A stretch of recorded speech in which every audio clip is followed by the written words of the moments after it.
General Bajwa का रोना धोना शुरू हो चुका है। जी हां दोस्तों, अब जनरल बाजवा का बुरा वक्त चल रहा है।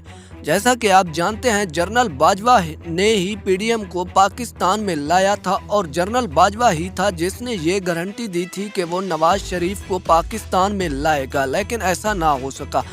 अब जनरल बाजवा ने चूंकि शिकवे शिकायतें शुरू कर दी हैं। जनरल बाजवा का ये कहना था कि नवाज शरीफ ना तो उनकी कोई कॉल सुनते हैं और ना ही उनकी किसी भी पैगाम का जवाब देते हैं। अब जनरल बाजवा ने रोना शुरू कर दिया है क्योंकि नवाज शरीफ ने भी जनरल बाजवा के पीठ के पीछे खंजर घोंप दिया है। जी हां दोस्तों, इसके बावजूद अगर हम बात करें पीडीएम की, तो पीडीएम ने पाकिस्तान को खोखला करने में कोई कसर नहीं छोड़ी थी।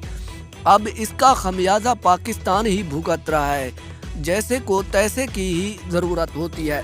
इसी हवाले से जनरल बाजवा का भी बुरा दौर चलना शुरू हो चुका है। वही जनरल बाजवा जो कि अपनी कुर्सी पर बैठा होता और ऐशो इशरत के मज़े ले रहा था, अब वो शिकवे शिकायतें करने पर मजबूर है। जी हाँ दोस्तों, जैसी करनी वैसी भरनी।